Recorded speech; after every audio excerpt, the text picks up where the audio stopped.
بسم اللہ الرحمن الرحیم، الحمدللہ رب العالمین والصلاة والسلام علی رسولہ الکریم، اما بعد۔ آج بتاریخ 24 جنوری سن 2022 گروپ سوال شیخ مقصود حفظہ اللہ سے جوابات سیریز SSMS 486 نشر ہونے جا رہی ہے۔ امید کے بغور سماعت فرمائیں گے۔ گروپ نمبر 1 کے بقیہ سوالات شیخ محترم۔ پہلا سوال ہے، ساتھی پوچھتے ہیں کہ شیخ صاحب، جیسا کہ کچھ لوگ پیارا اور محبت میں اپنی بیوی یا اپنے بچوں کو ماں یا ماما وغیرہ کہہ کر اس لفظ سے پکارتے ہیں، تو اس لفظ سے پکارنے میں کوئی قباحت ہے یا کچھ گناہ تو نہیں ہے، یا چیز جائز ہے؟ دیکھیے، یہاں پر دو چیزیں ہیں۔ ایک بات تو یہ ہے کہ کوئی شخص اگر اپنی بیوی کو، اپنی بیٹی کو یا بہن کہتا ہے اور یہ بطور احترام اور تقدیر کے ہے، نہ کہ بطور اسے گویا کی ایک اسے اپنے اوپر حرام کرا دینے کے ہے، تو اس میں کوئی حرج نہیں۔ انما الاعمال بالنیات، انما الاعمال بالنیات۔ لیکن ایک اگر بطور احترام اور تقدیر کے بھی ہو تو اس سے پرہیز کیا جائے۔ کیوں؟ اس لیے کہ گویا کی احترام میں ایک قسم کا غلو ہے، یہ حد سے بڑھنا ہے۔ کچھ بیوی رہے گی، ماں، خاص طور پر ماں کہنا، بہن کہنا تو آسان سی چیز ہے کہ نہیں؟ لیکن ماں کہنا، ارے ماما، امی، میں اسے حرام نہیں کہتا، لیکن ایک قسم کا کیا ہے، اس میں غلو ہے۔ ماں کی اپنی ایک کا مقام ہے، اس کی ایک اس کا لحاظ ہے کہ نہیں ہے؟ البتہ یہ ہے کہ ہمارے یہاں بعض علاقوں میں، خاص طور مشرقی یوپی میں، ایک عام سا رواج ہے، بیٹی کو کہتے ہیں کہ بہنی، بیٹی کو بھی چھوٹی ہے، یعنی گویا کی ایک رسم چل چکی، تو اس سے کوئی حرج نہیں۔ یعنی گویا یہاں احترام کا یا اس کا پہلو نہیں، صرف ایک رسم اور رواج چل چکی ہے، چاہے جس نیت سے ہو چل رہا ہے، اس میں کوئی حرج نہیں ہے۔ لیکن بیوی کو ماں کہنا یا بہن کہنا، اس کو بعض اہل علم نے ناپسند کیا ہے، بعض اہل علم نے ناپسند کیا ہے، اور اس کی دلیل وہ سنن ابو داؤد کی ایک حدیث ہے جو مرسل ہے، یعنی ضعیف کی قسم سے ہے، کہ آپ صلی اللہ علیہ وسلم نے ایک شخص کو سنا کہ وہ کہہ رہا تھا اپنی بہن کو یا اخی، تو آپ نے فرمایا کہ تمہاری بہن ہے نہیں، یعنی تمہاری بہن نہیں ہے، تو گویا آپ نے اس کو ناپسند کیا۔ شیخ ابن باز بھی یہی کہتے ہیں کہ بہتر یہ ہے کہ ایسے القاب سے پرہیز کیا جائے، ہے کہ نہیں، اور احترام کے لیے، محبت کے لیے دوسرے الفاظ بھی استعمال ہو سکتے ہیں، لیکن اسے حرام نہیں کہا جا سکتا۔ جی، یہاں پر کسی یعنی معاشرے کے اندر کوئی لفظ سے رواج پا چکا ہے، اماں جس کو کہتے ہیں، تقریباً ہمارے علاقوں میں یہ چیز کہا جاتا ہے، آؤ اماں ادھر بیٹھو، تو اسے بیوی کو بھی نہیں، کبھی کبھی غصے میں اماں بول دیتے ہیں۔ بھائی تو غصے میں ماں کیوں بولا ہے اس کو؟ یعنی وہ ماں کا بالکل اس میں کوئی تصور وہاں پر نہیں رہتا ہے، لیکن ایک لفظ استعمال ہوتا ہے تو وہی ہم نے کہا کہ وہ جو ہے وہ بہتر نہیں ہے، لیکن حرام نہیں کہا جا سکتا اس کو، ناپسند سے پرہیز کرنا، چھوڑنا بہتر ہے۔ جی جی اگلا سوال ہے، ساتھی پوچھتے ہیں کہ شیخ محترم، سوال اس طریقے سے ہے کہ اگر کوئی شخص اپنی بیوی کی پوری خواہشات وغیرہ مکمل کرنا چاہتا ہے، لیکن اس کے باوجود بھی اگر بیوی خلا لینا چاہتی ہے، تو اس پر کیا حکم ہے؟ بیوی کے لیے کیا جائز ہے کہ وہ خلا کا مطالبہ کرے؟ اور اگر خلا کا مطالبہ کرتی ہے تو شوہر کے لیے کیا جائز ہے کہ وہ مہر اور دوسرے جو اخراجات وغیرہ ہوئے ہیں اس کا واپسی کا مطالبہ کرے؟ دیکھیے، یہاں پر پہلے ذرا سے ایک ایک رکھیں تاکہ میں بھول نہ جاؤں۔ بیوی کی طرف سے پہلے ایک مسئلہ ہے، بیوی اس سے جو خلا لینا چاہتی ہے، کوئی معقول اور شرعی وجہ ہے یا نہیں ہے؟ اس لیے کہ دیکھیے، ایک عورت کا معاملہ ہے، صرف اس کے لیے کھان خرچ یہ وہ یہی چیز اس کی نہیں ہے، اس کی اور بھی خواہشات ہیں۔ تو اگر وہ کوئی معقول وجہ ہے، صرف یہ بھی ہو سکتی ہے کہ اس کی عادت شکل و صورت اس کو پسند نہیں ہے، اس کی عادت اور شکل و صورت اس کو پسند نہیں ہے، تو اس لیے کہ جانتے ہیں کہ بسا اوقات اس کی وجہ سے بعض عورتیں، جیسا کہ صحابیات میں سے ہیں، کہ جو محبت اور احترام کا معاملہ ہے وہ اسے نہیں دے پاؤں گی، اس لیے کیا ہے، تو یہ جائز اگر وجہ ہے تب تو خلع لینا یہ جائز ہے، لیکن اگر جائز وجہ نہیں ہے، مثال سے کسی اور سے وہ محبت کرتی ہے ناجائز طور پڑی ہوئی ہے، یا یہ کہ اسے دیکھتی ہے کہ یہ دیندار ہے اور یہ جو ہے، یعنی اس قسم کی جو وجہ نہیں ہوتی ہیں، تو اگر ایسی عورتوں سے متعلق آپ صلی اللہ علیہ وسلم کی حدیث ہے سنن نسائی وغیرہ میں کہ المختلعات ہن المنافقات، تو اسی صورت میں کیا ہے اس کے لیے جائز نہیں ہے۔ یعنی کہنے کا مطلب ہے کہ اگر کوئی معقول وجہ ہے، کوئی شرعی وجہ، دونوں چیزیں ہو سکتی ہیں، ایک وجہ ہے شرعی نہیں لیکن معقول ہوتی ہے، دل نہیں مل رہا ہے، اسے خطرہ ہے کہ میں ان کے حقوق ادا نہیں کر پاؤں گی اور میں گناہ کے اندر پڑ جاؤں گی، تو یہ تو اسی کا ایک ٹکڑا نہیں ہے جو آپ نے کہا کہ کسی کی محبت میں پڑ جاتا ہے؟ نہیں، اس لیے کہ ناجائز گویا اس نے تعلقات قائم کیا اس کی وجہ سے، اس شوہر کے اندر کسی کمی کی وجہ سے نہیں، کس وجہ سے؟ ایک ناجائز کام کی وجہ سے، اور ناجائز دوسری طرح جانا چاہتی ہے، وہ فرق ہے دونوں میں فرق ہے، تو یہ صورت میں کیا ہے وہ تو جائز ہے کہ نہیں؟ یعنی معقول وجہ ہے تو شریعت شروع ہی سے اس کو پسند نہیں تھا وہ، لیکن ماحول کی وجہ سے یا والدین کی زبردستی یا گھر والوں کی زبردستی کی وجہ سے اس نے کر لیا۔ بھائی شروع سے جائز بھی پسند بھی رہا ہو یا کہ ٹھیک ہے والد کرتے ہیں، لیکن آ کر کے جب اس نے، اس لیے کہ بہت سے تجربات جو ہے ثابت کرتے ہیں کہ وہ ہے کہ نہیں۔ اب مثال کے طور پہ ایک یہ بھی چیز ہے کہ شوہر جو ہے زیادہ شہوت والا ہے اور بیوی جو ہے اس کو پورا نہیں کر پاتی، اس کو کسی قسم کا اپنے طور پر نفسی طور پر یا ذرہ لاحق ہوتا ہے تو وہ چاہتی ہے، تو کوئی حرج نہیں ہے۔ یعنی دونوں چیزیں، شرعی وجہ بھی اور معقول وجہ بھی ہو سکتی ہے، اس کی بہت سی مثالیں ہو سکتی ہیں، لیکن بنیادی طور پر یہ ہے۔ دوسری بات یہ ہے کہ آپ نے کہا کہ یعنی کیا شوہر کی طرف سے یعنی کچھ مطالبہ کیا سکتا ہے، شوہر کا مطالبہ کر سکتا ہے، اس میں کوئی شک نہیں ہے، لیکن اس کے لیے لینا صرف جو ہے اتنا ہی جائز ہے جتنا اس نے دیا ہے، یا اس سے زیادہ بھی لینا جائز ہے۔ یہ مسئلہ اہل علم کے نزدیک مختلف ہی ہے۔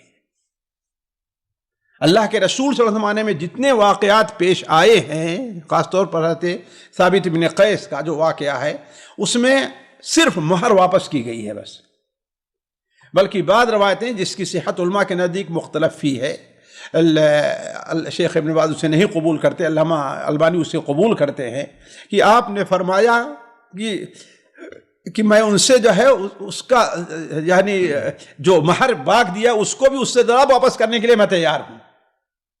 آپ نے فرمایا کہ نہیں، صرف مہر دے دو، تو اس سے اشارہ ملتا ہے کہ شوہر کو مہر سے زیادہ لینا نہیں ہے۔ لیکن یہ حدیث جو ہے، اولاً تو اس کی صحت مختلف ہی ہے، کہ دوسری چیز اس سے زیادہ لینا ناپسندیدہ ہو سکتا ہے۔ بسا اوقات ایک شوہر ہے، اس نے جو ہے بڑی مشقت محنت کر کے، یہ کر کے، غریب ہے وہ ہے، یعنی مہر بھی دیا اور جو ہے کچھ خرچے کیا، ایسے آج کل ماحول ہے اور مجبور ہے انسان، اب دوسری شادی اس کے لیے اس طریقے سے کیا ہے، مشکل ہے۔ اس لیے مجھے ان علماء کا قول جیسے شیخ ابن باز وغیرہ ہیں پسند ہے کہ وہ زیادہ کا مطالبہ کر سکتا ہے، لیکن یہ زیادہ کیا، یہ نہیں کہ اتنا زیادہ کر دے کہ وہ اس کو برداشت ہی نہ کر سکے، یعنی اتنا لو اور زیادہ، یہ اسلوب ہے عربی کا، اس سے مراد کیا ہے، یعنی تھوڑا سا 2-4% دے لو، 4%، 5% دے لو، یہ نہیں ہے کہ ہاں جتنا ہے ڈبل اس کا مطالبہ تم کرنا چاہو۔ اور یہ چیز فیصلہ کون کرے گا؟ فیصلہ یا تو حاکم کرے گا، یا تو جو 5 لوگ بیٹھیں گے آپس میں دونوں طرف سے، وہ اس کا فیصلہ کریں گے۔ لیکن یہ بات واضح رہے کہ اچھے اخلاق یا حسن اخلاق کا یا حسن معاشرت کا معاملہ یہ ہے کہ شوہر مہر سے زیادہ نہ لے، وَلَا تَعْضُلُوهُنَّ لِتَذْهَبُوا بِبَعْضِ مَا آتَيْتُمُوهُنَّ، ہے کہ نہیں ہے؟ اس لیے یہ چیز جائز تو ہو سکتی ہے، ویسے باقاعدہ علماء کے اختلاف ہے، لیکن یہ ہے کہ بہتر چیز نہیں ہے، یہ بہتر ہے کہ صرف جتنی مہر دیا ہے اتنی ہی لے لی۔ یہ نصف مہر کا کام، آدھا جو مہر لیا جاتا ہے وہ کہاں پر؟ نہیں، نصف مہر تو وہاں پر ہے کہ اگر کوئی آدمی بغیر شادی ہوئی ہے، عقد ہو چکا ہے لیکن رخصتی نہیں ہوئی ہے، اب ایسے وقت میں اگر طلاق ہو جاتی ہے تو نصف مہر ہے، مہر متعین ہے، تو اس صورت میں کیا ہوگی، نصف مہر ہوگی۔ اب خلا کے اندر نصف پر بھی راضی ہو جائے، ٹھیک ہے مجھے آدھا تو میں نہیں جاتا، جس پر یہ راضی رہے میں اس پر تیار ہوں، شوہر اگر تیار ہو جائے تو کوئی حال نہیں، لیکن شوہر کو مکمل مہر کا بھی اختیار، مکمل مہر کا اختیار ہے۔ لیکن طلاق میں یہ چیز نہیں ہے. طلاق میں یہ چیز نہیں ہے. جی جی شیخ صاحب آپ نے یہاں کہا کہ شرعی عذر، تو اس میں یہاں پر ایک چیز وضاحت ضروری ہے کہ جیسے کہ ان کا ہی کچھ واقعہ ہے کہ حقوق تو ادا ہو رہے ہیں، لیکن اب بیوی کو خواہش ہے کہ گھر اچھا ہو، گاڑی اچھی ہو، گاڑی خریدنے کی طاقت نہیں ہے لیکن پھر بھی گاڑی کا مطالبہ ہے، تو یہ کیا حقوق؟ یہ تو غیر شرعی مطالبات ہیں، یہ غیر شرعی، بلکہ میں تو یہ سمجھوں گا کہ کہیں ایسا ہے کہ ناجائز کی حد تک نہ ہو جائے. اس لیے کہ جب اس کے بس میں نہیں ہے، آپ کہہ رہے ہیں شوہر کے بس میں نہیں ہے، اور اسے سوچنا چاہیے کہ ہر چیز دنیا میں نہیں، کیا ہے دوسری جگہ جاؤ تو وہاں بھی نہیں ملے آپ کو. جی مگر آپ کہتے ہیں کہ عرف بھی ایک چیز ہے. ہاں، اگر عرف کے اندر ایسا ہے اور اس کے پاس استطاعت ہے اور عرف کے مطابق نہیں تو مطالبہ کر سکتی ہے، وہ یہ معقول وجہ ہوگی. نہیں، مثال کے طور پر اس کی فیملی جو ہے، عرف میں اس کی جو فیملی ہے وہ سارے اس کے کزن جو رشتہ دار ہیں وہ سارے کے سارے ویسی گاڑیوں میں گھومتے ہیں، اسی طریقے سے رہتے ہیں اس ماحول میں، لیکن اب یہ نہیں کر پا رہا ہے، تو اب اسی صورت میں کیا اس کو خلا کے لیے اجازت ہوگی؟ جائز ہوگا؟ شرعی عذر بنے گا اس کا؟ شرعی عذر تو نہیں ہے، شرعی عذر نہیں ہے، اور یہ کوئی پسندیدہ عذر بھی نہیں ہے. اب میں تو نہیں سمجھتا کہ ہاں یہ ان میں داخل ہو جائے گا کہ ہاں ہن منافقات، لیکن یہ ہے کہ یہ غیر پسندیدہ چیز ہے، اس لیے کہ دنیا ہی سب چیز نہیں ہے. یہ کوئی ضروری نہیں کہ تم دوسری جگہ شادی کو وہاں تو پھر تم کو یہ ملے، ہو سکتا ہے اس سے بھی سخت ہو. تو اللہ تعالیٰ بندوں سے مطالبہ کیا کرتا ہے؟ جو کچھ ہے صبر کرے. وہ جب اس کی طرف سے نہیں ہے، اللہ تعالیٰ کی طرف سے اس کے لیے اوپر کمزوری ہے، تو اس پر صبر کرنا چاہیے اس کو. جی انہی ساتھی کا سوال ہے، ساتھی پوچھتے ہیں کہ کیا بیوی کے لیے جائز ہے کہ وہ جیسے کہ مغربی ممالک میں کورٹ وغیرہ سے جب طلاق لے لیتی ہیں تو پتہ نہیں کیا آدھی جائیداد وغیرہ لی جاتی ہے، تو کیا بیوی کے لیے لینا جائز ہے؟ بھائی دیکھیے، حاکم کا حکم جو ہوتا ہے وہ شریعت کے فیصلے کو نہیں بدلتا. شریعت میں جب جائز نہیں ہے تو جو ہے وہ اس کو لینا بھی جائز بھی نہیں ہے. اللہ کے رسول صلی اللہ علیہ وسلم نے فرمایا کہ تم لوگ آتے ہو ہمارے پاس اپنا فیصلہ لے کر کے، ہو سکتا ہے تم میں سے کوئی ہو الحنا من بعد، دوسرے سے زیادہ اپنی حجت کو پیش کر دینے والا ہو. سن ابو داؤد وغیرہ میں روایت ہے، اگر میں کسی کو بات کو سن کر کے اس کے مطابق فیصلہ کر دوں لیکن وہ فیصلہ غلط ہوتا ہے تو گویا میں اس کے لیے جہنم کی آگ توڑ کر کے دے رہا ہوں. جی تو یہاں پر اس طریقے سے بیوی کے لیے خلا کے ٹائم تو کوئی مطالبے کا یا طلاق کے وقت کیا حقوق رکھتے ہیں عورت؟ طلاق بھی جو ہے شریعت جو مہر دیا ہے اس کو یا جو کچھ اور کچھ دیا بطور ہدیہ کہ اسی کا حق رکھتی ہے، اور کسی چیز کا دوسرے کا حق کوئی حق نہیں رکھتی ہے. بھلے سے نصف گھر کا یا ایک گھر کا اس کا حق نہیں رکھتی ہے. جبرنی طلاق کیوں نہ ہو رہی ہو، مظلوم ہے عورت. بھائی مظلوم ہے کیا مطلب ہے؟ یعنی وہ بھی ایک مثال کے طور پر اپوزٹ یہ بھی ہو سکتا ہے کہ مرد کسی کے یعنی پیار محبت میں عاشقی میں پڑ چکا ہے اور اس وجہ سے وہ علا کل حال اس کا گناہ جو ہے وہ مرد کے اوپر ہے، نہ کہ عورت کے اوپر ہوگا، لیکن عورت جو ہے وہ اتنی ہی لے گی جو اس کا حق بنتا ہے. جی انہی کا ساتھی کا اگلا سوال ہے، ساتھی پوچھتے ہیں کہ شیخ محترم یعنی اگر کورٹ کے ذریعے سے مغربی یورپی ممالک میں جہاں پر کورٹ کے ذریعے سے طلاق لی جاتی ہے، تو یہ طلاق ہو یا خلا ہو یا جو بھی ہو، تو یہ کورٹ کے ذریعے سے جو لی جاتی ہے اس کو شریعتاً مانا جائے گا؟ یہ طلاق واقع ہوگی یا خلا واقع ہوگی یا نہیں ہوگی؟ بھائی دیکھیے، اصل یہ ہے کہ شریعت اس کو نہیں قبول کرتی ہے. ضروری ہے کہ اس کے لیے میاں بیوی بغیر وہ دیکھیے میاں بیوی اس کے اوپر راضی ہو جائیں اور اس کی توثیق کرنے کے لیے کورٹ میں چلے جائیں، کوئی حرج نہیں جی، لیکن اسی کو بنیاد بنایا جائے کہ وہ جو فیصلہ کرے گا ہم اس کو قبول کریں گے، یہ چیز جائز نہیں. دیکھیے اس وقت یورپ کے اندر ہر جگہ اسلامی مراکز قائم ہیں اور وہاں اس کا اہتمام بھی ہے، تو وہاں جا کر کے اپنے مسئلے کو حل کر لیں. باقی جب لکھنے پڑھنے کا معاملہ ہوگا، اس لیے کہ وہاں کا کی حکومت اگر اس کی کوئی چیز مانتی نہیں ہے تو ٹھیک ہے، جا کے وہاں لکھ پڑھ کر لیں. جی یعنی ایسی سچویشن پہ، ایسی حالت پہ کہ شوہر نے طلاق نہیں دی، نہ خلا اس نے دی، اس کی کوئی رضامندی نہیں، لیکن عورت کورٹ میں جاتی ہے اور وہاں سے خلا اور طلاق کا پیپر لے کر آتی ہے، تو یہ کیا مانا جائے گا؟ ہاں تو ٹھیک ہے، اگر شوہر ضد کر رہا ہے، زبردستی کر رہا ہے، مجبور کر رہا ہے، راضی نہیں ہوتا ہے شریعت کے فیصلے پر، تو ٹھیک ہے، بدرجہ مجبوری وہاں جایا جا سکتا ہے۔ نہیں، اس کا بھی تو حق ہے نا کہ وہ ابھی بھائی حق ہے تو آپس میں جو شریعت نے ہر چیز کو واضح کر دیا ہے، اور ہر جگہ اہل علم موجود ہے جو اس کو سمجھتے اور جانتے ہیں، ان کے سامنے رکھ کر کے مسئلہ حل کر لیں۔ اور یہ صرف وہی نہیں ہے، یہ المیہ ہمارے ہندوستان پاکستان کا بھی ہے، یہ بھی ناجائز لوگ حرام کام کرتے ہیں لوگ۔ جی اچھا، دونوں میں سے کوئی ایک اگر جانے سے انکار کرتا ہے تو تب کیا حکم تو ہوگا؟ ٹھیک ہے، جائے کورٹ میں جانے سے انکار کر رہا ہے۔ نہیں، کسی بھی عالم صاحب کے پاس، پنچ کے پاس جانے سے انکار کرتا ہاں تو ظاہر بات ہے، کورٹ آخری مسئلہ کیا ہے؟ یا تو صبر کرے اور یا تو مجبوراً جو ہے وہاں پر جا کر کے اپنا مسئلہ رکھ دے۔ والبادی اظلم۔ ان کا جو مسئلہ تھا واضح طور پر یہ ہے کہ انہوں نے رضامندی نہیں دی خلا کی، عورت جا کر لے لی ہے، تو اب یہاں پر یہ خلا ہو گئی یا نہیں ہوگی؟ اگر وہ راضی نہیں ہو رہے تھے تو ہو جائے گی، اگر وہ راضی نہیں ہو رہے تھے شرعی فیصلے پر۔ شریعت ابھی آئی نہیں بیچ میں یہاں پر۔ ارے بھائی کیوں نہیں آئی؟ کہا ان سے، ان کا کہنا چاہیے ٹھیک ہے، اگر نہیں ہے تو ٹھیک ہے، عالم پاس چلو۔ عورت ہی نہیں جا رہی تھی، بیوی ہی کسی شریعت کے پاس جانے کے لیے تیار نہیں ہے، شرعی عدالت یا شرع پنچ کے پاس، علماء کے پاس جانے کے لیے بیوی تیار نہیں وہ تھی۔ اس کو سمجھائیں، اگر نہیں مانتے ہیں تو ٹھیک ہے، وہ جو شریعت دے گی بیوی کے لیے جائز نہیں ہوگا، وہ جو وہاں سے وہ جو کورٹ وہاں فیصلہ کرے گا۔ جی بیوی کے لیے لینا وہ چیز جائز نہیں۔ اور اگر یہ بالکل اس کو کرنے کے لیے کہ ہاں بھائی حلال کرنے کے لیے تاکہ حرام میں نہ پڑے، ٹھیک ہے بھائی میں اس کو مہر دے دے رہا ہوں، ٹھیک ہے، کوئی بات نہیں، وہاں اس سے کہہ دیں، خلا دے دے رہا ہوں، وہاں اس سے ٹھیک ہے ہم تمہیں خلا دے دے رہے ہیں، کوئی بات نہیں۔ اس لیے کہ خلا کے لیے قاضی کا ہونا ضروری نہیں ہے، بغیر قاضی کے بھی مرد عورت کو خلا دے سکتا اگر عورت مطالبہ کرتی ہے تو۔ ڈائریکٹلی اگر صرف کہہ دے تو کافی ہے۔ جی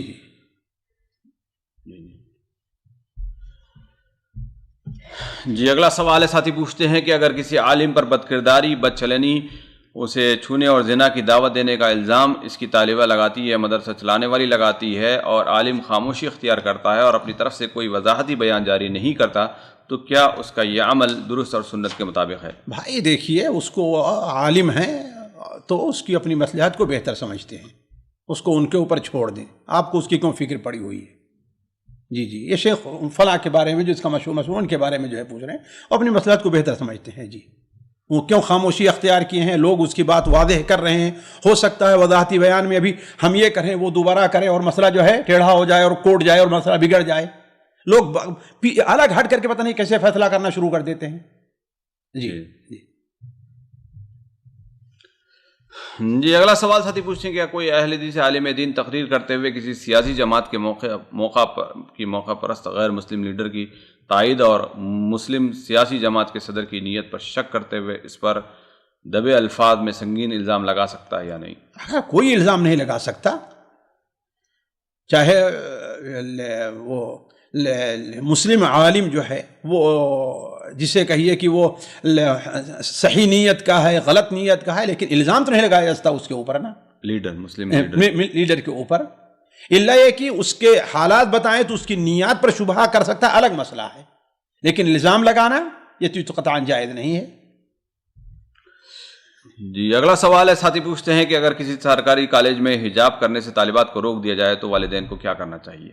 ٹھیک ہے، نہیں پڑھانا چاہیے، کوئی ضروری نہیں ہے تعلیم حاصل کرنا، دینی تعلیم حاصل کیے ہوئے ہیں، یہ مسلمانوں کی اپنی جو ہے وہ جو کوتاہی ہے اس کی سزا بھگت رہے ہیں، جو اپنی چاہے سیاسی ہو یا معاشرتی اجتماعی کوتاہی ہو، اس کے لیے ٹھیک ہے ایسے اپنے خاص کالج اور اسکول قائم کرنا چاہیے، لیکن اب سارے اختلاف کے اندر بھیڑے رہے ہیں، ظاہر بات اس کا نتیجہ بھگتنا پڑے گا۔ جی لیکن یہ ہے علی کل حال یہ نہیں کہہ سکتے کہ ہاں بھائی ٹھیک ہے تم جائز نہیں ہے کہ ہاں بھائی تم ٹھیک ہے اپنا پردہ اٹھا، صرف چہرے کے پردے اور دونوں ہاتھ کا مسئلہ ہوتی ہے کسی حد تک، اس لیے کہ بعض علماء اس طرف گئے ہوئے ہیں اور معتبر علماء گئے ہوئے ہیں، لیکن سر کو بھی کھول دے، گردن بھی کھلا رہے اور یہاں تک رہے اور یہاں آدھی ٹانگ تک بنے، یکتان جائز نہیں ہے، چاہے پڑھے یا نہ پڑھے اور لڑکی۔ جی یعنی اسکارف وغیرہ پہنی ہوئی ہو تو بات کچھ الگ ہے. بات کچھ الگ ہے. اس سلسلے میں موقع مصلحت وہاں کے حالات کے پیش نظر یہ کہا جا سکتا ہے کہ ٹھیک ہے پڑھ لیں. جی اگلا سوال کچھ سوالات خواتین گروپ سے شامل کیے جاتے ہیں. پہلا سوال ہے، بہن پوچھتی ہیں کہ شیخ محترم جب مہندی لگاتے ہیں 3-4 دن کے بعد وہ جب چھوٹنے لگتی ہے تو اس میں سے کچھ یعنی چھلکے وغیرہ نکلتے ہیں، تو ایسی صورت میں کیا وہاں پر وضو ہونے یا نہ ہونے کا کوئی امکان ہوتا ہے یا نہیں؟ بھائی دیکھیے اگر چھلکے نکلتے ہیں، اگر مہدی ہے، میں تو سمجھتا تک مہدی کے اندر چھلکے ہوتے ہیں. مہدی وہ تو انسان کے جسم کے اوپر جو اصل مہدی ہے، لیکن بناوٹی ہو تو الگ بات ہے. ہاں کیمیکل کی بہت ساری کیمیکل کے اگر ہے تب تو اس پر وضو ہی جائز نہیں ہے. اس لیے کہ اگر چھلکا ہے اور نیچے وہ نہیں پہنچتا پانی تو ظاہر بات وضو جائز نہیں ہے. اس مہدی اس رنگ کی بات ہے جو انسان کے جسم کے اندر جذب ہو جاتا ہے اور آہستہ آہستہ وہ ہلکا پڑتا ہے. اب یہ الگ مسئلہ ہے، کہیں جلدی ہلکا پڑے کہیں دیر میں، اس سے کوئی فرق نہیں پڑتا. لیکن اگر اس کا اپنا الگ سے وجود ہے، سمجھ رہے ہیں نا، جی جی، چاہے موٹا ہو یا پتلا ہو، اور پانی کے جسم پر پہنچنے میں حائل ہے، تو چاہے اس کا نام مہدی رکھیں، زعفران رکھیں، جو کچھ بھی رکھیں، وہ جائز نہیں ہے اس کا استعمال. جی استعمال جائز نہیں اس بنیاد پر میں کہہ رہا ہوں کہ اس کے وضو سے. لیکن یہ ہے کہ مثال کے طور پر حالت نفاس میں عورت ہے، حالت حید میں ہے، لگاتی ہے تو ہم اس کو ناجائز نہیں کہیں گے. جی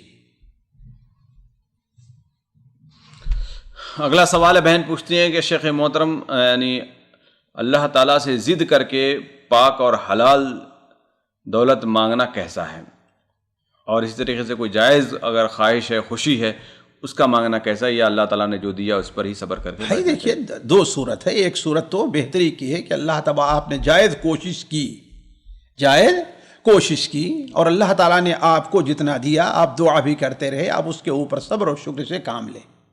لیکن یہ ہے کہ آپ کو مزید کی خواہش ہے اور آپ کو یہ اپنے اوپر اعتماد ہے کہ آپ زیادہ مل جانے کی وجہ سے دینی طور پر بگڑ نہیں جائیں گے، تو آپ اللہ تبارک و تعالیٰ سے گڑ گڑا کر کے، رو کر کے، یعنی ضد کا یہ معنی ہے جس سے انسان زبردستی کرتا ہے نہیں، بلکہ یہ کہ جس طریقے سے عاجزی کر کے، آپ عاجزی سے کر کے مانگ سکتا ہے، کوئی حرج نہیں ہے.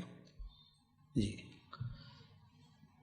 اگلا سوال بہن پوچھتی ہیں کہ اگر باپ بچوں کو حرام مال کھلائے تو کیا فیملی کے ایک دوسرے کے لیے محبت نہیں رہتی؟ ایسا کوئی شریعت میں موجود ہے؟ بھائی دیکھیے ایسا شریعت میں کچھ نہیں ہے، البتہ یہ چیز بطور عقوبہ کے ہو سکتی ہے. جی بطور عقوبہ کے ہو سکتی ہے کہ بچوں کے دل میں باپ کو یہ کڑھن رہے، ہر باپ چاہتا ہے کہ ہمارے بچے ایک ساتھ رہیں، ہے نا، تو باپ کے سزا کے طور پر بچوں کے دل سے باپ کی محبت کو اللہ تعالیٰ چھین لے یا ان آپس میں اختلاف پیدا کر دے، یہ بطور عقوبت کی ہو سکتی ہے. لیکن شرعی طور پر ایسے میرے علم کے مطابق کچھ وارد نہیں ہے. جی اگلا سوال ہے، بہن پوچھتی ہے کہ شیخ محترم شادی کی بات چیت کے لیے لڑکا لڑکی کے ملاقات میں سر پر دوپٹہ اوڑھنا کے کیا حکم ہے؟ واجب ہے، اس لیے کہ اصل یہ ہے، اصل رویت یہ ہے کہ دونوں یہاں تک گٹے تک ہاتھ اور یہ چہرہ، بس یہ ہے اصل. البتہ یہ ہے کہ وہ غفلت میں ایسا دیکھ لے کہ ہاں بھائی اس کے بال کیسے ہیں، تو یہ چیز ہوگی. لیکن یہ ہے کہ وہ اس کے سامنے سر کھول کر کے آئے اور دکھائے کہ ہاں بھائی دیکھیے میرے بال اتنے بڑے بڑے ہیں، یہ چیز جائز نہیں ہے. جی اگلا سوال ہے، بہن پوچھتی ہے کہ شیخ محترم دانتوں کو سیدھا کرنے کا کیا حکم ہے؟ دانتوں کا جو علاج کیا جاتا ہے، سیدھے کرنے کا علاج. بھائی دیکھیے اس کی دو صورت ہو سکتی ہے. ایک صورت ہوتی ہے کہ عام طبعی ہے، جیسے لوگ رہتے ہیں کسی کے کم کسی کے زیادہ، لیکن ایک ہی اس میں جو ہے کوئی وہ جو ہے یعنی کوئی اتنا بڑا عیب نہیں ہے. تو یہ تو اللہ تعالیٰ کی فطرت ہے، اس میں کوئی اس میں تبدیلی کرنا جائز نہیں ہے. لیکن بسا اوقات زیادہ ٹیڑھے ہیں، زیادہ ٹیڑھے ہیں. بات یہ ہے کہ بسا اوقات یہ ہے کہ ہونٹ پر جو ہے کیا ہے ہوتا ہے، بعض لوگ نہ نکلے زخم کر رہے ہیں، ایسے ہیں یا اور کوئی چیز ہے، تو کوئی حرج نہیں اس میں. یعنی کہنے کا مطلب یہ ہے کہ اگر وہ عرف میں اسے عیب سمجھا جا رہا ہے، ایک نادر چیز ہے، تب تو ٹھیک ہے. ورنہ اگر عام عرف میں ہے، آپ جانتے ہیں اللہ کے رسول لعنت المتفلجات، دانتوں کو باریک کر کے اس کو خوبصورت بنانے کی پر لعنت بھیجی اللہ کے رسول. اگلا سوال ہے، بہن پوچھتی ہیں کہ شیخ محترم ہم ایک اذان سنتے ہیں، اس کا جواب دیتے ہیں، نماز پڑھتے ہیں، اس کے بعد بھی ہمارے پاس بہت ساری اذانیں ہوتی ہیں، کیا ہر بعد میں ہونے والی اذانوں کا جواب دینا ہمارے لیے ضروری ہے یا نہیں؟ نہیں ضروری نہیں ہے، آپ نے ایک دے دیا ہے، سنت ادا ہو گئی ہے، لیکن دوسرے کی بھی اگر جو ہے خاص طور پر پڑوس میں ہے اور آپ سن رہے ہیں اور سن رہی ہیں، اگر اس کا جواب دے دیں تو آپ کے لیے بہتر ہے، ورنہ آپ کے لیے پہلی اذان کے جواب دے دیا ہے، سنت ادا ہو گئی ہے جی، خاص طور پر وہ اذان جس اذان کے بعد آپ نماز پڑھ رہی ہیں جی۔ جی اگلا سوال ہے، بہن پوچھتی ہیں کہ اگر ہسبینڈ کو رفع حاجت کرے تو کیا بیوی کو غسل تو واجب تو نہیں ہوگا؟ یعنی معذور ہے جس کو آب دست وغیرہ کرایا ہے یا کیا چیز ہے؟ پتہ نہیں، کوئی سوال ایسے اور رفع حاجت سے مراد کیا ہے؟ نہیں، میرے خیال سے ایسا تو ہے کہ یعنی کوئی ٹوائلٹ وغیرہ دھلا دینا ہے، اس سے وہی جو ہے وہ معذور ہے اور اس کے جو ہو ہے سکتا ہے۔ آب دست وغیرہ تو، لیکن اس سے نہانا کیا جو ہے چونکہ شرمگاہ پر آگے والی شرمگاہات پڑے گا اس لیے وضو کر لے، لیکن یہ ہے کہ کوئی اس کے اوپر جو ہے دلیل نہیں ہے کہ ہاں بھائی اس کا غسل اس کے اوپر غسل واجب ہو رہا ہے جی ہاں جی، بلکہ وضو بھی ایک محل نظر ہے، مختلف ہی ہے، لیکن احتیاط اسی میں ہے کہ وضو کر لے اپنا جی۔ جی بچوں کے لیے کیا حکم ہے؟ بچوں کے لیے بات تفصیل سے پچھلی بار 3-4 ہفتے آ چکی ہے کہ راجح قول یہی ہے کہ عورتوں کا اس سے وضو ٹوٹتا نہیں ہے، بلے سے شرمگاہ، اس لیے کہ دیکھیے بچوں کی شرمگاہ کا اصل جو شرمگاہ کا حکم ہے وہ اس پر نہیں لگتا ہے کہ اس کو چھپایا جائے، اور یہ ہے کہ نہیں ہے جی، تو اس پر حکم نہیں لگتا ہے، ایک چیز۔ دوسری چیز یہ ہے کہ یہ ایسا اس نقطے کو لوگوں کو سمجھنا چاہیے کہ ایسا مسئلہ ہے جو اللہ کے رسول صلی اللہ علیہ وسلم زمانے میں بالکل عام درپیش رہا ہے کہ نہیں، لیکن اب اس سلسلے میں نہ کوئی ضعیف حدیث آئی ہے، نہ کوئی صحیح حدیث آئی ہے، نہ کسی بڑے صحابی کا قول ہے، تو اس کا مطلب ہے کیا ہے؟ یہ معفو عنہ ہے، وہ ہمارے مقابلے میں دین کے سیکھنے کیا تھے، وہ زیادہ حریص تھے جی۔ اگلا سوال ہے، بہن پوچھتی ہیں کچھ ہماری دینی بہنوں میں جرابوں پر مسح کرنے میں اختلاف پایا جا رہا ہے، وضو کے بعد ایک جوڑا جراب کا پہننے کے بعد ظہر کی نماز ادا کر لی، عصر کی نماز کے لیے بہن نے انہی جرابوں پر مسح کر لیا، اب مغرب کی نماز سے پہلے سردی کی وجہ سے انہی جرابوں کے جوڑے کے اوپر ایک دوسرا جراب کا جوڑا پہن لی، تو اب ان کو دوبارہ وضو کی حاجت ہے۔ سوال یہ ہے کہ دوسرے جرابوں کے جوڑے پر بہن مسح کر سکتی ہیں یا نہیں؟ نہیں، اس کو نکال کر کے پہلے ہی مسح کریں پھر پہنیں، اس لیے کہ مسح کس سے ابتدا ہوئی ہے، کس جراب سے؟ وہ پہلے سے ہوئی ہے جی۔ انہی کا اگلا سوال، بہن پوچھتی ہیں کہ یہ وضو کے لیے 3 دفعہ ہاتھ پاؤں وغیرہ دھونا ہے، تو کیا مسح بھی 3 مرتبہ ہے؟ نہیں، سر ہے اس کو مسح ایک ہی بار ہے کہ 2 بار ہے؟ جی، ایک ہی بار ہے نا جی۔ تو اسے موضع پر مسح بھی ایک بار ہے جی۔ اگلا سوال ہے، بہن پوچھتی ہیں کہ شیخ محترم کیا یہ بات صحیح ہے کہ اگر کوئی اذان سنے اور یا اذان نہ سنے اور اس کے دھیان نہ دے تو اللہ تعالیٰ اس کو کلمہ نصیب نہیں کرتا؟ نہیں، یہ مشہور ہے اور غلط بات ہے، اس کی کوئی حقیقت نہیں ہے جی۔ اگلا سوال، بہن پوچھتی ہے کلمہ شہادت پڑھتے ہوئے یا کسی کو کلمہ شہادت سناتے ہوئے شہادت کی انگلی کو کھڑا کرنا کیسا عمل ہے؟ بھائی دیکھیے، اس پر کوئی شرعی دلیل پائی نہیں جاتی ہے کہ ایسا ہوتا سے تشہد کے اندر ہے۔ بعض علماء اس کے جواز کے قائل ہیں، وہ یہ کہتے ہیں کہ ایسے موقع پر اللہ کے رسول جیسے حجۃ الوداع کے موقع پر کہا اللہم شہد اللہم شہد اللہم شہد، ہے کہ نہیں ہے، تو اس سے بعض علماء جواز کی طرف گئے ہیں، لیکن یہ کہ علی کل حال کوئی ظاہری سنت اس سلسلے میں وارد نہیں ہے جی۔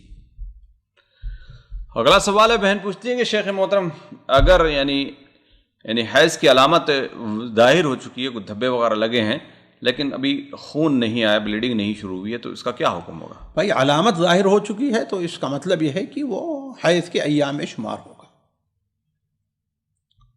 حضرت ام عطیہ وغیرہ کی روایت ہے کنا لا نعد الصفرۃ والکفر بعد الطہر شیئا، اس کا مطلب یہ ہے کہ طہر سے ایام حیض میں اگر یہ چیز ہے تو اس کا شمار کیا ہوگا، ہے نا، اور کہہ بھی رہی کہ علامت اس کا مطلب ہوتا ہے کمر درد ہو یا جیسے وہ بات عورتوں کو اس کا یہ چیز معلوم رہا کرتی ہے، تو اگر ہے تو اس کا مطلب اس کا شمار وہ حیض میں ہوگا جی۔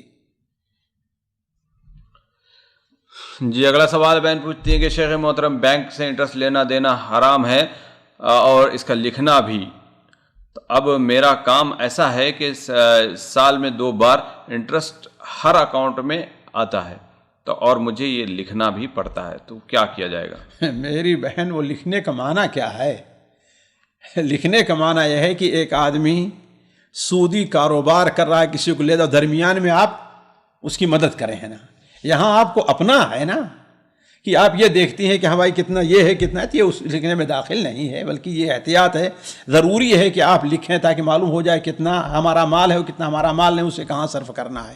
جی اگلا سوال ہے، بہن پوچھتی ہے کہ شیخ محترم عصر کی نماز کے بعد سونے کا کیا حکم ہے؟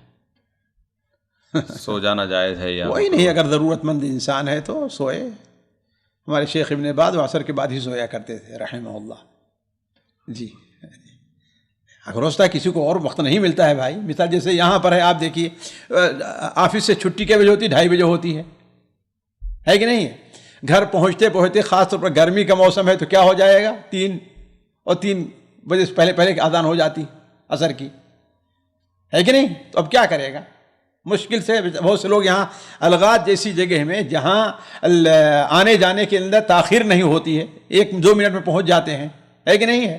بہت سے لوگ مشکل سے عصر سے پہلے کھانا کھا پاتے ہیں، جی ہے کہ نہیں ہے؟ تو اب عصر کے بعد تھوڑا سا آرام کرنا چاہتے ہیں، کوئی حرج نہیں ہے۔ اگلا سوال ہے، بہن پوچھتی ہے کہ شیخ محترم جو عورت نماز پڑھتی ہے تو جب یعنی دوپٹہ جو باندھا جاتا ہے، یعنی جہاں سے بال شروع ہو رہے ہیں وہیں سے باندھنا چاہیے یا آدھی پیشانی پر بھی اس کو لا کر باندھا جا سکتا ہے؟ کہیں سے پوری پیشانی پہ باندھ سکتی ہیں، اس میں کون سی بات ہے نا؟ اہم چیزیں بال چھپا رہنا چاہیے۔ جی اگلا سوال ہے، بہن پوچھتی ہے کہ شیخ محترم بے نمازی شوہر جو صرف فرائیڈے نماز ادا کرتے ہیں اور کبھی کبھی اللہ کا ذکر کرتا ہو تو کیا اس کے ساتھ رہنا جائز ہے یا اسلام میں اس کا کیا حکم ہے؟ بھائی دیکھیے، ایک مسئلہ عام ہے، ایک مسئلہ خاص ہے، دونوں کو ملایا نہ جائے۔ عام ہے کہ ایسے شوہر کے ساتھ رہائش جائز نہیں ہے کہ نہیں؟ ابھی خاص مسئلہ عورت کی حالات وغیرہ کو دیکھ کر کے یہ ہے کہ اسے سمجھائے، امید ہے کہ نہیں ہے، کیا ہے نا؟ بہت سی صورتحال ہو سکتی ہے کہ صبر کرے، لیکن جب آخری معاملہ ہو جائے کہ نہیں، یہ نہیں آنے والا ہے، تو ایسے شوہر سے قطع تعلق ضروری ہے، خلا لے لے عورت۔ جی یہ شرعی وجوہات ہیں خلا کی۔ جی اگلا سوال ہے، بہن پوچھتی ہے کہ شیخ محترم کیا یہ بات صحیح ہے کہ مغرب کے وقت کھانا نہیں کھانا چاہیے کیونکہ اس وقت یعنی مردوں کو خبر میں کھانا دیا جاتا ہے اس طریقے اعوذ باللہ من ذالک۔ ہم لوگ تو گرمی کے موسم میں، اپنے برسات کے موسم میں مغربی کے وقت کھا رہا کرتے تھے، عموماً مغرب کی نماز سے پہلے ہی۔ کوئی حرج نہیں ہے، کوئی حرج نہیں، یہ سب بالکل جھوٹ ہے اور بکواس ہے کہ مردوں کو اس وقت کھانا دیا جاتا ہے۔ جی اگلا سوال ہے، بہن پوچھتی ہیں شیخ ملا شبد کا کیا مطلب ہوتا ہے؟ دیکھیے، ملا یہ فارسی لفظ ہے، یہ عام طور پر جیسے ہمارے یہاں مولوی، مولانا، یہ معنی میں اس طریقے سے یعنی احترام کا شے، جیسے ہاں شیخ استعمال ہوتا ہے، معنی میں استعمال ہوتا ہے۔ جی اگلا سوال بہن پوچھتی ہیں کہ شیخ صاحب بزرگ لوگوں کو دین کیسے سکھائیں، دین کی دعوت کیسے دی جائے؟ بھائی دیکھیے، جیسے عام لوگوں کو ویسے ان کے بھی ان کے سامنے رکھی جائے، اور خاص ان کو آ جائے کہ اب بالکل آپ کے آخری مرحلہ ہے، آپ میں چاہتا ہوں کہ آپ جو ہے توحید کے راستے پر ہیں، نجات کے راستے پر ہیں، یعنی ان کو جس طریقے سے نرمی سے اور سمجھایا جائے۔ اور بعض ایسی چیزیں ہیں جن کے سمجھنے کے اندر کوئی پریشانی نہیں آتی ہے۔ جی جنت ہے، جہنم ہے، یہ چیزیں ہیں۔ جی سامعین کرام، ہمارے علمی اور عوامی دروس اور سوال و جواب کی مجلسوں سے آپ خود بھی مستفید ہوں اور اپنے دوست و احباب کے ساتھ بھی شیئر کریں۔ عین ممکن ہے کہ آپ کے شیئر سے کسی کی اصلاح اور آپ کے لیے صدقہ جاریہ بن جائے۔ واٹس ایپ پر اسلامک میسج حاصل کرنے کے لیے نمبر نوٹ فرمائیں: یعقوب عزیز 00966 5089 59707۔ واٹس ایپ سوال و جواب گروپ میں ایڈ ہونے کے لیے نمبر نوٹ فرمائیں: عبدالسلام عمری 00966 502627 نمبر بھیجتے ہوئے نام اور پتہ ضرور لکھیں۔ اسی طرح ہمارے یوٹیوب چینل اسلامی دعویٰ کو ضرور سبسکرائب کریں تاکہ ہماری ہر نئی اور اہم ویڈیو کی اطلاع آپ کو فوری حاصل ہو جائے۔ تمام دروس، مقالات اور سوال و جواب سیریز کے لیے ہماری مشہور ویب سائٹ www.islamidawah.com کا مشاہدہ کرتے رہیں۔ السلام علیکم ورحمۃ اللہ وبرکاتہ۔